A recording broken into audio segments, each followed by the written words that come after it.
ಪ್ರತಿಭಟನೆಯಲ್ಲಿ ಪಾಲ್ಗೊಂಡಿದ್ದ ಹೊಳಲ್ಕೆರೆ ಶಾಸಕ ಚಿತ್ರದುರ್ಗದಲ್ಲಿ ಸರ್ಕಾರ ಹಾಗೂ ಮುಖ್ಯಮಂತ್ರಿ ವಿರುದ್ಧ ಹಮ್ಮಿಕೊಂಡಿದ್ದ ಪ್ರತಿಭಟನೆಯಲ್ಲಿ ಹೊಳಲ್ಕೆರೆ ಶಾಸಕ ಎಂ ಚಂದ್ರಪ್ಪ ಭಾಗಿಯಾಗಿದ್ದರು.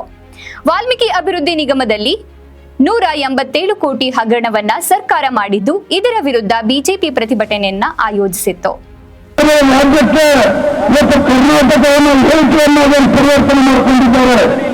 ನಮ್ಮ ರಾಜ್ಯಕ್ಕೆ ರಾಜ್ಯವನ್ನು ಯೋಜನೆಯಾಗಿ ಪರಿವರ್ತನೆ ಮಾಡಿಕೊಂಡಿದ್ದರೆ ರಾಜ್ಯದಲ್ಲಿ ಕಾಂಗ್ರೆಸ್ ಸರ್ಕಾರ ನಮ್ಮ ವಾಲ್ಮೀಕಿ ಅಭಿವೃದ್ಧಿ ನಿಗಮದ ಹಣಕ್ಕೆ ಕೂಡ ಕಲ್ಲು ಹಾಕಿದ್ದಾರೆ ಕಾಂಗ್ರೆಸ್ ಸರ್ಕಾರ.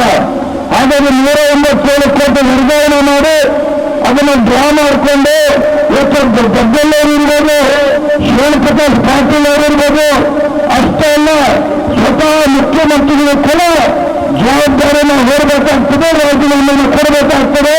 ಅಲ್ಲಿಯವರೆಗೂ ಸಹ ಇಂಥ ಭ್ರಷ್ಟ ಕಾನೂನು ಇಲ್ಲ.